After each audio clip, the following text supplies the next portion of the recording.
بسم اللہ الرحمن الرحیم۔ پاکستان کے پاس نوٹ چھاپنے والی مشین ہے اور نوٹ چھاپنے کے لیے پاکستان کو عالمی بینک، IMF اور دیگر عالمی اداروں سے اجازت لینے کی ضرورت بھی نہیں۔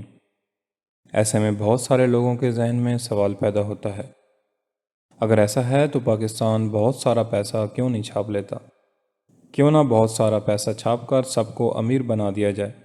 ظاہر ہے جب سب کے پاس نوٹوں کی گڈیاں آ جائیں گی تو کوئی غریب نہیں رہے گا، نہ کوئی بے روزگار، نہ کوئی بھوک کی وجہ سے مرے گا، اور نہ ہی لوگ اپنے گھر بار چھوڑ پیسہ کمانے کے لیے جائیں گے۔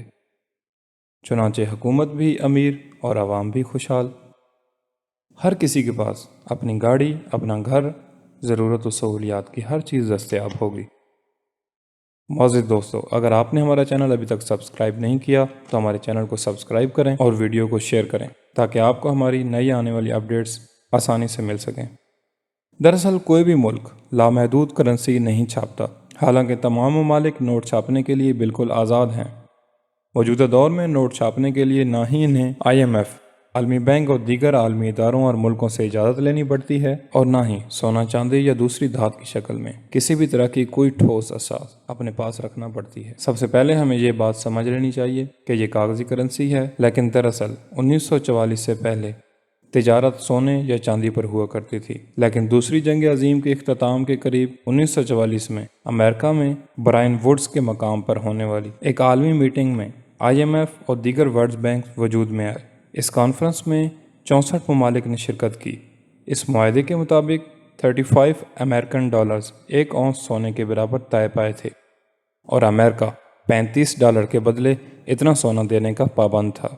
دنیا کے دیگر ممالک کی کرنسیوں کی قیمت امریکی ڈالر کے حساب سے طے ہوئی تھی۔ اس معاہدے میں بڑی ہی چالاکی سے سونے چاندی کی بجائے ڈالر کو کرنسی معیار مقرر کر دیا گیا، یعنی سونے کی بجائے معیار ڈالر بنا دیا گیا۔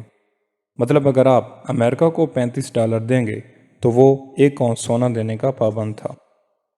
معزز خواتین حضرات، شروع میں تو اس پر عمل کیا گیا اور ہر ملک اتنے ہی کاغذی نوٹ چھاپتا تھا جتنا ان کے پاس سونا موجود ہوتا تھا، لیکن بعد میں سب نے سونے کی پرواہ کیے بغیر نوٹ چھاپنا شروع کر دیے۔ ناظرین، اس طرح اگر پاکستان کی بات کی جائے تو ہمارے جیب میں پڑے نوٹوں پر ایک وعدہ تحریر ہے، جس کے مطابق اسٹیٹ بینک آف پاکستان ہمیں نوٹوں کی جگہ سونا واپس دینے کا پابند ہے۔ مگر اب موجودہ صورتحال یہ ہے کہ اسٹیٹ بینک کے پاس چھاپے گئے نوٹوں کے لیے صرف 20% سونا موجود ہے، لیکن اگر آج پاکستان کے سارے لوگ نوٹ لے کر اسٹیٹ بینک کے پاس چلے جائیں اور سونے کا مطالبہ کر دیں تو اسٹیٹ بینک صرف 20% لوگوں کو ہی سونا دے پائے گی، کیونکہ اس کے پاس اس سے زیادہ سونا موجود ہی نہیں۔ یہ تو مختصر سا تعارف تھا کاغذوں کی کرنسی کے حوالے سے۔ معزز ناظرین، دراصل کاغذی کرنسی یا کاغذی نوٹ دینے کا سب سے بڑا جھوٹ اور دھوکہ ہے۔ یہ کیسے شروع ہوا اور کیسے دنیا پر تھوپ دیا گیا؟ اپنے سوال کی طرف آتے ہیں کہ یہ کیا وجہ ہے حکومت زیادہ نوٹ نہیں چھاپتی۔ اب یہ بات تو واضح ہو گئی ہے کہ کاغذ کی کرنسی سونے کا قابل بدل نہیں، اس لیے موجودہ کرنسی کو ناقابل بدل کرنسی کہا جاتا ہے۔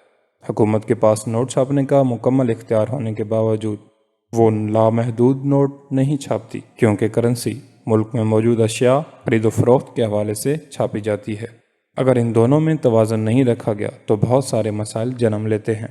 جب حکومت نوٹ چھاپتی ہے تو نوٹ چھاپنے کی وجہ سے معیشت میں پیسے کی سپلائی بڑھ جاتی ہے، اور جب پیسے کی سپلائی کے بڑھنے کا تناسب ملکی پیداوار سے زیادہ ہونے لگتا ہے تو معیشت مہنگائی کا شکار ہو جاتی ہے، کی وجہ سے زر مبادلہ کے ذخائر میں کمی آ جاتی ہے، اور زر مبادلہ کی کمی کی وجہ سے درآمدات یعنی امپورٹس کا مسئلہ پیدا ہونے لگتا ہے، چنانچہ معیشت بحران کا شکار ہو جاتی ہے۔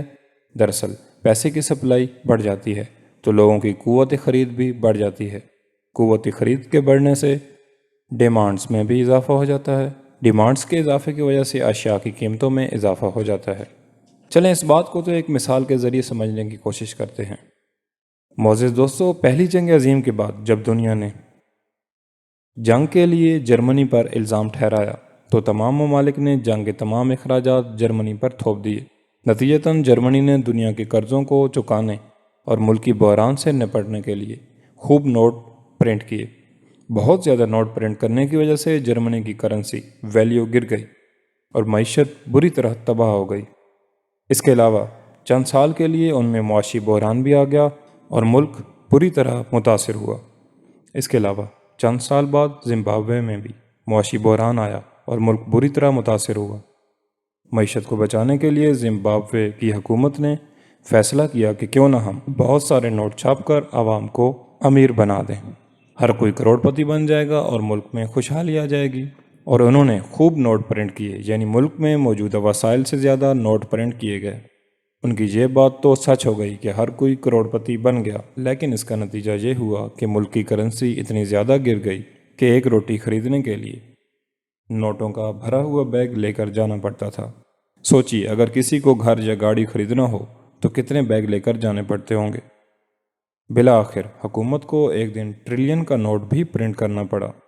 سالوں بعد جب ساری تدابیر ناکام ہو گئیں تو حکومت نے عام نوٹوں کو کالعدم قرار دے کر نئی کرنسی جاری کر دی۔ امید ہے اب آپ کو اس سوال کا جواب مل گیا ہوگا۔ اگر آپ ابھی تک یہ ویڈیو دیکھ رہے ہیں تو امید ہے کہ آپ کو یہ ویڈیو پسند آئی ہوگی۔